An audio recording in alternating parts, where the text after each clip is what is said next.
जब भी आप कोई टेंडर भरते हैं तो टेंडर जब आपको मिल जाता है और उसमें ईपीवीजी का जो है ऑप्शन रहता है कि ईपीवीजी आपको जमा करना होगा बाद में, तो जब आपको ऑर्डर मिलता है उसके बाद जो है ईपीवीजी जमा करना होता है। ईपीवीजी का फुल फॉर्म होता है ई परफॉर्मेंस बैंक गारंटी। जो आपको देना होता है यह एक तरीके से इस तरह की गारंटी है कि मान लीजिए कि आपको रिपेयरिंग का, सर्विस का आपको ऑर्डर मिला, तो कुछ अमाउंट जो है वो लोग आपके रखेंगे। अगर आप किसी कारणवश उनका जो है रिपेयर करने नहीं जाते हैं, वैसे में आपके पैसे से जो है वो लोग रिपेयर करवा सकते हैं और आपका पैसा जो है वो काट सकते हैं। तो इसीलिए ई परफॉर्मेंस बैंक गारंटी जो है लिया जाता है, ताकि आपको जो है अगर आप उनका काम टाइम पे नहीं करेंगे तो ऑफकोर्स वो आपको जो है फाइन लगा सकते हैं। यह ईपीवीजी आपको जमा करने के लिए किस तरीके से होता है वो मैं बता देता हूं। तो यह ईपीवीजी जो है आपको जब आपके पास ऑर्डर आ जाता है तो ऑर्डर सेक्शन में चेक करेंगे तो वहां पे ईपीवीजी जो है जो भरने का है ऑप्शन रहेगा, तो वो ईपीवीजी आपको जमा करना होता है। यह ईपीवीजी किस तरीके से प्रोसेस होता है वो मैं अभी बता देता हूँ, बाकी प्रोसेस मैं लाइव आपको करके दिखाऊंगा। तो ईपीवीजी जो है आपको क्या करना होगा, जब भी आएगा आपके पास ऑर्डर तो ईपीवीजी का एक फॉर्म जो है वहाँ पे डाउनलोड करने का ऑप्शन मिलता है। फॉर्म डाउनलोड करेंगे, बैंक में जाएंगे, उसके आधार पे आप वहाँ पे ईपीवीजी डिपॉजिट करेंगे, वहाँ से आपको रिसिप्ट मिलेगा, उस रिसिप्ट के आधार पे यहाँ पे डिटेल डालेंगे और वेरीफाई करेंगे। तो ईपीवीजी जमा करने के लिए क्या करना है, सबसे पहले आपको अपना जेएमआईडी लॉगिन कर लेना है।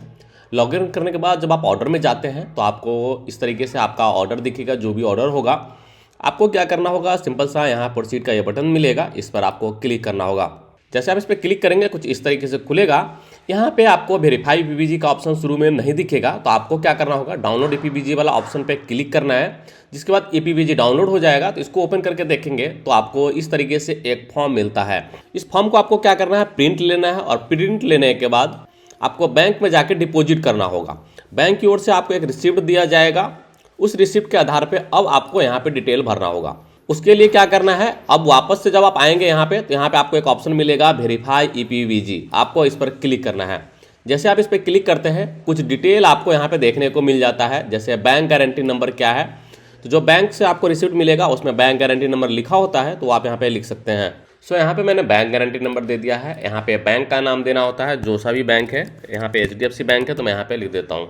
यहाँ पे कौन सा ब्रांच क्या है, तो ब्रांच का भी नाम आपको लिखा हुआ रहेगा आपके रिसिप्ट पे, तो वहाँ से देख करके दे देना है। यहाँ पे आपको आईएफएससी कोड देना होगा, आईएफएससी कोड जो है आपको रिसिप्ट में लिखा हुआ रहेगा।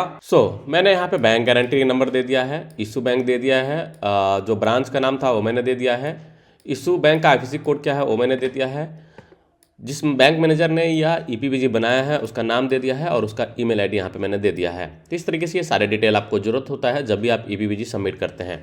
यहाँ पे आपको क्या करना है, ईपीवीजी का जो आपको वहाँ पर रिसिप्ट देता है, साथ ही फॉर्म देता है, वो आपको स्कैन करके अपलोड करना पड़ेगा। उसके लिए इस पर क्लिक करेंगे और जहाँ भी होगा, जैसे मान लीजिए ये मेरा ईपीवीजी है, मैं इसको ओपन करके यहाँ पे इस तरीके से अपलोड पे क्लिक कर दे रहा हूँ, तो ये अपलोड हो जाएगा।